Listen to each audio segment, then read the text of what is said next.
Sir नमस्कार। नमस्कार sir. Sir क्या नाम है आपका? मेरा नाम चंद्रराम कुमार बालियान है जी। सर कहाँ से आए हैं आप? उत्तर प्रदेश जिला मुजफ्फरनगर गांव सोरम से आया हूँ जी। सर संत रामपाल जी महाराज जी की शरण में आने से पहले आप क्या भक्ति साधना करते थे? हम शिव जी के व्रत रखते थे जी, पीरों पे भी दिवा बालते थे जी, और वैसे भी कृष्ण में भी आस्था थी जी, देवताओं पे भी दिवे बालते थे जी। सर जब आप भक्ति साधना कर ही रहे थे तो फिर आप संत रामपाल जी महाराज जी की शरण में क्यों गए? संत रामपाल जी महाराज की शरण में यह है जी, जब हम हुक्का बीड़ी पीते थे बैठ के लड़कों में, तो वहाँ से हम परमात्मा का जिक्र करते थे। वे लड़के निगेटिव सोच का वैसे जिक्र करते थे, वैसी बातों का जी।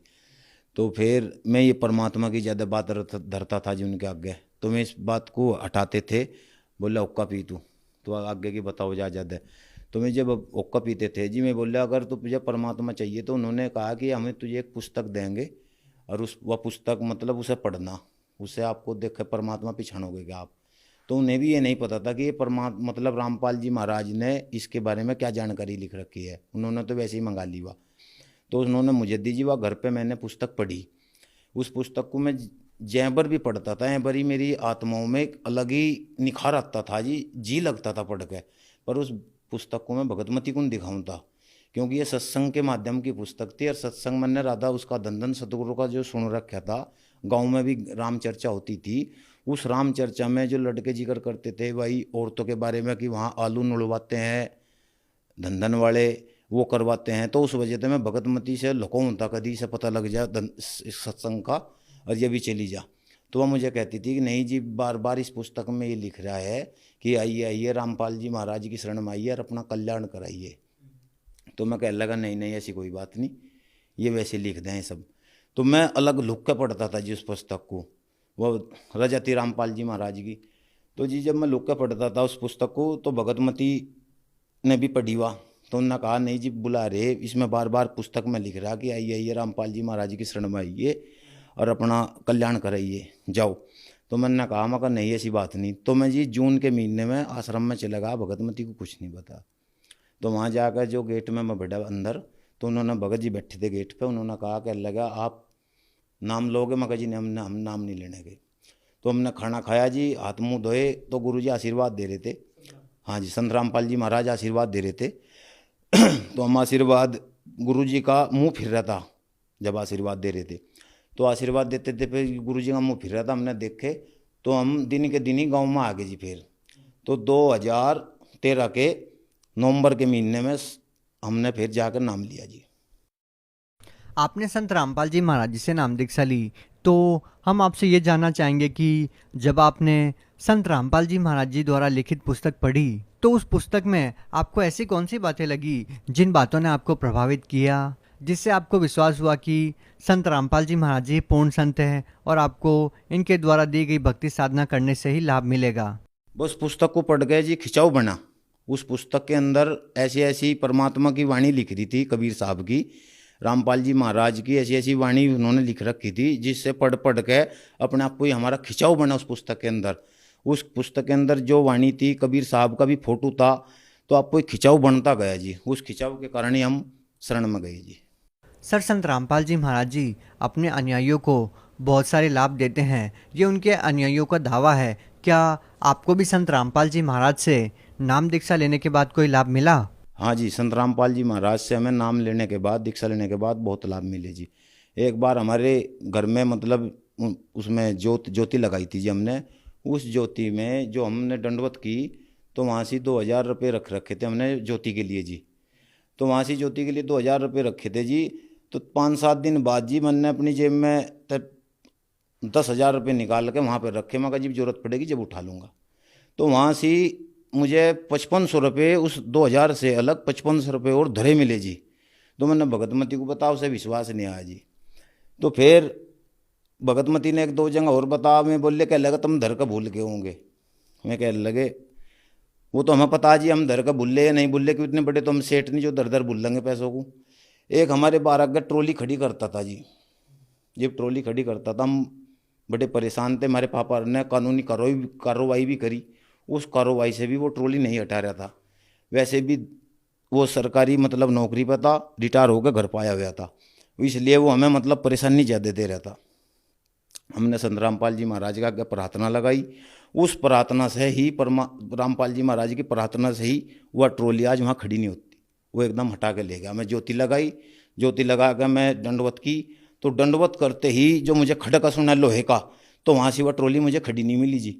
तुरंत एकदम हटा के ले गया। मैं नीचे आने के देखा तो वहाँ ट्रॉली नहीं, आज तक वो ट्रॉली नहीं हटता जी। हमारी तरफ को बहुत प्रेम भाव से लखता है आज वो। एक लाभ हो रहा है जी, हमारी गाय बहुत बीमार हो गई थी। उस गाय के लिए डॉक्टर ने कह दिया बस इसका सर्रा है या बचने की नहीं। मन ने कहा मैं भाई डॉक्टर साहब दवाई देखो, बोला नहीं बचने की नहीं। तो जी इन्होंने सोचा, पड़ोसियों ने कहने लगा इन्हें देवी देवताओं की भक्ति छोड़ दी और इसे नतीजा मिल रहा। क्योंकि भक्ति छोड़ देते हैं जो, मतलब देवी देवताओं की पूजा छोड़ दें तो उन्हें परेशानी बने जी जगत वालों को, क्यों देवी देवता उन्हें तंग करें। तो उन्हें इसी सोचते उन्होंने सोचा था भाई इन्हें भक्ति छोड़ दी, इसे परेशानी बन दी। तो जी हमें कोई परेशानी नहीं थी। परमात्मा ने तीसरे दिन वह गाय रामपाल जी, संत रामपाल जी महाराज ने तीसरे दिन वह गाय आपको ही खड़ी कर दी थी। और एक लाभ ये है जी, एक बच्चे के हर्निया का रोग था, मतलब आंत बढ़ जाती है जी, तो वह बिना ऑपरेशन के ठीक नहीं होता जी बिल्कुल भी। तो हमने रामपाल जी महाराज के पास प्रार्थना लगाई, उस प्रार्थना का आदेश बताया भाई ज्योतिया पाठ का संकल्प करो। आज वो हर्निया का रोग अपने आप को ही ठीक है जी, कोई बिना ऑपरेशन के, बिना दवाइयों के। एक लड़के के सांस की नली में एलर्जी थी जी, वो जब भी उससे उठता था लत्ते से बाहर जाता था छींकता रहता था। तो हमने डॉक्टर को दिखाया, उसने कहा भाई एलर्जी है। मगर जी इसका इलाज, बोले इसका कोई इलाज नहीं है, प्रदूषण है, इसे उत्तराखंड ले जाओ तो अपने आप ठीक हो जाएगा। हाँ नहीं, वो इलाज ठीक नहीं होने का। तो हमें बड़ी चिंता हुई जी, हमने रामपाल जी महाराज के पास प्रार्थना लगाई, उस प्रार्थना का आदेश बताया भाई ज्योतिया पाठ का संकल्प करो, रामपाल जी महाराज दया करेंगे। तो जी वो लड़के की भगतमती को सपने में 2 दवाई दिखी, यानी किसी ने 2 दवाई दी। तो उसने मुझे कहा 2 दवाई दी होगा काम, सपने में बोल रही वह। अब मुझे उसकी आवाज़ सुन रही, मैं जाग रहा था कि वो लड़का सांस खींच खींच के ले रहा था जी। तो हम अगले दिन डॉक्टर के पास गए, उस डॉक्टर ने 2 ही दवाई दी और आज वो लड़के का धीरे धीरे उसकी सांस की नली पर तो सोई उतरेगी जी। आज वो लड़का बिल्कुल नॉर्मल है। यानी सांस की मतलब यह बीमारी ऐसी होती है जी, या ठीक नहीं होती, ये दम्मे का असर हो जाता है जी। एक लाभ हो रहा है जी, जब मैं रामपाल जी महाराज से नाम दीक्षा ली तो मैं घर पाया तो मैं हमारी मम्मी जी के पित्तर का बहुत तगड़ा असर था जी। वह माड़ी बार में बेहोश हो जाती थी, माड़ी बार में जबड़ी भींच लेती थी, घर में कोई खुशी होती थी जब भी वह परेशान होती थी।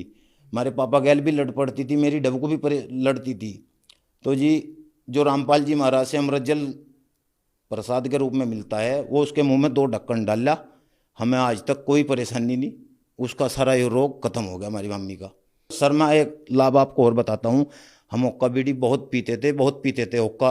हुक्का तो हम बहुत चाह कर पी कर थे जी, हमारे हाथ भी पेड़े लाल हो जाते जी हुक्का पी पी के। हमारे बाबा भी पिया कर था, मैं भाई तुम हुक्का तो भरा करोगे, हुक्का पियो। और कहता था भाई बुराइयों से बचो, और हम हुक्का पियाते थे। तो जी सर हुक्का जब हम रामपाल जी महाराज की शरण में गए, जब सर आज तक हम हुक्का तो हुक्का, हम बीड़ी का हाथ भी नहीं लगाते जी, हमारे बच्चे भी हाथ नहीं लगाते, उन्होंने नाम दीक्षा ले रखी। सर संत रामपाल जी महाराज जी ने आपको इतने सारे लाभ दिए, तो आप भगत समाज को क्या संदेश देना चाहते हैं?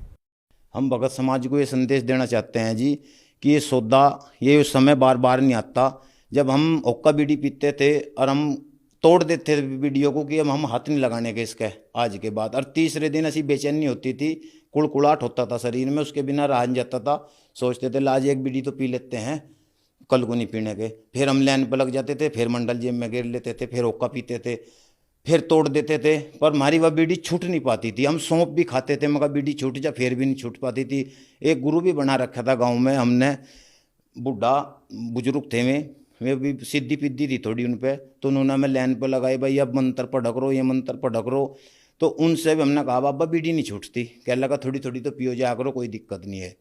तो हम कहते थे उन्हें, बुजुर्ग तो जो हमने गुरु बनाए थे, तो उन्हें हम कहते थे मगर बाबा परमात्मा ऐसा होना चाहिए जैसा हमारा युवा शरीर है, हम सदा ऐसे ही होने चाहिए, हम कभी मरा ना। तो उन्होंने कहता यहाँ तो मरना पड़ेगा भाई, बूढ़े भी होना पड़ेगा। तो मगर परमात्मा कैसा है? बोला परमात्मा मिलने का नहीं, मगर और बोला वो तो निराकार है। तो फिर हम नुई फिर पीछे हट जाते थे जी, चाह बढ़ती थी परमात्मा के बारे में, तो शांति नहीं मिलती थी उनके पास थे, मतलब कुछ जो हम प्यास से जाते थे मगर भाई कुछ पकड़ करें वहाँ से, तो वहाँ से हमें कोई ऐसी उम्मीद नहीं थी मिलती, जहाँ से मैं संतुष्टि दे में रामपाल जी महाराज के पास आकर हमें वे शांति मिली, संतुष्टि मिली और वो पूर्ण गुरु मिला, जिससे हमें सारे दुख दूर हुए। कैंसर सार के भयंकर दुख दूर हो लग रहे, एक्सीडेंट तक बंद हो गए होने, परमात्मा की शरण में आए थे। आप भगत समाज को क्या संदेश देना चाहते हैं? भगत समाज को हम ये संदेश देना चाहते हैं कि ये समय बार बार नहीं आने का। आइए संत रामपाल जी महाराज की शरण में आ जाओ। ये समय बहुत बढ़िया चल रहा है, सतयुग जैसा माहौल आने लग रहा है। परमात्मा समय समय बार बार ये मौका नहीं देते। ये बहुत पुण्यकर्मी प्राणियों को ये समय मिलता है। अपनी मतलब आओ और अपना कल्याण करवा लो परमात्मा की शरण में आने के। ये रामपाल जी महाराज कोई आम आदमी नहीं है, इनके शब्द में पावर है। वह पावर है जो सिर पर हाथ धरते हैं, आत्मा को शांत कर देते हैं, उनके विकार खत्म कर देते हैं। सर, जो लोग संत रामपाल जी महाराज जी से नाम दीक्षा लेना चाहते हैं वो उनसे नाम दीक्षा कैसे प्राप्त कर सकते हैं?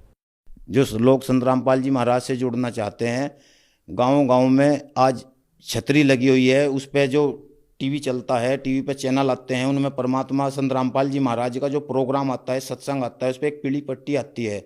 उस पीली पट्टी पे नंबर चलते रहते हैं, उन नंबरों पे फ़ोन करो, नाम दीक्षा लो और अपना कल्याण करवाओ। जी धन्यवाद। सत